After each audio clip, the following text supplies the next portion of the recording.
ततः श्वेतैर्हयैर्युक्ते महति स्यन्दने स्थितो माधवः पाण्डवश्चैव दिव्यौ शंखौ प्रदध्मतुः। पितामह भीष्म ने अपना शंखनाद कर दिया, तो वहां सबने ढोल नगाड़े बजाए और ढोल नगाड़े बजाए। तो अब उनके प्रतिपक्षी जो विपक्ष में कौन है? पांडव और कृष्ण। पांडवों के भी सबसे आगे सबसे प्रमुख कौन है उनके? श्री कृष्ण। इसलिए पहला वर्णन उनका है कि सफेद घोड़ों पर के घोड़े के रथ पे जो विराजमान है वो कृष्ण भगवान ने भी अपना शंखनाद कर दिया। उनके भी अर्जुन के साथ जो हैं उन्होंने भी अपने अलौकिक शंख को घोषित कर दिया। अलौकिक क्या होता है? जो इस दुनिया से अलग होता है। लौकिक इस वर्ल्ड का, अलौकिक हेवनली जिसे कहते हैं उस वर्ल्ड का। कृष्ण भगवान उस दैवी गुणों से युक्त, शंख भी अलौकिक ऐसा। बिल्कुल। ये मतलब मैं वापस, ये मेरे को भगवान को डिसरिस्पेक्ट नहीं है, लेकिन हम पहले से ही मतलब होता ना, ये तो भूमिका बना रहे हैं कि वहाँ भीष्म पितामह का उनका शंख था वो भी बजा, इनका शंख एकदम अलौकिक था। तुम्हारी आप समझो, मतलब मैं ये नहीं कह रहा हूँ कि ऐसा तो नहीं कि फिर हम पहले से ही वो कर रहे हैं।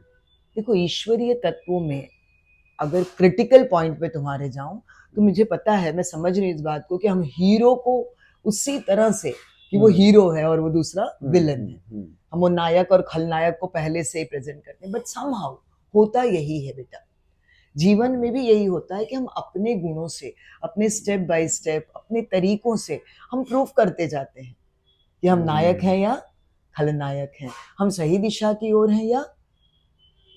कोई ना अच्छा बिल्कुल होता, गुण अवगुण सब में होता है गुलाब फूलों का राजा, पर कांटा उसमें भी होता है। ये वही बात है। तो कृष्ण में मैं ये कहूंगी कि म्यूजिक भी, कितनी तरह की म्यूजिक अब सुनते हो, तो म्यूजिक में भी एक फील होता है।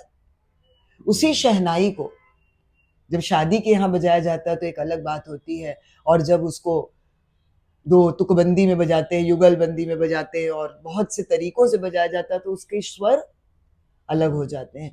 तो मैं ये कहूंगी कि उस शंख को बजाने के पीछे जो भाव है, जो विचार है, वो भी कुछ मायने रखता है। ये समझना ज्यादा अच्छा होगा। हाँ, मतलब आपकी मुझको ये बात थोड़ा सा फिर मतलब अब इट्स मेकिंग सेंस कि शुरुआत से ही सही गलत तो इंसान होता ही है। मतलब जनरली इंसान जो अच्छा होता है या सही उस पर होता है, वो हमेशा से ही सही जनरली उस पर रहता है। बिल्कुल बिल्कुल, तरीके या बात या उसका इंटेंशन लेवल पे।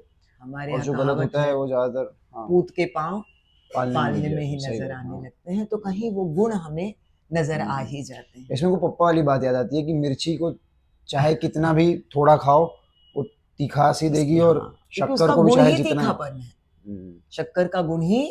तो ये बेसिकली इनका जो शंख है इसे ट्रांसेंडेंटल कहा जा रहा है। तो ये कृष्ण भगवान का गुण है, उस शंख के माध्यम से उसे बताया गया। उनका वाइब है, उनका वाइब है। I think that goes better for the Gen Zs कि वो वाइब लेकर आते हैं, और वही वाइब लेकर फिर आगे अन्य पांडुपुत्रों के बारे में भी बताया जाएगा जो अगले श्लोक में हम देखेंगे। कल सुबह आपसे उस श्लोक के साथ मुलाकात होगी, सुबह नहीं रात को। श्री कृष्णम शरणम मम।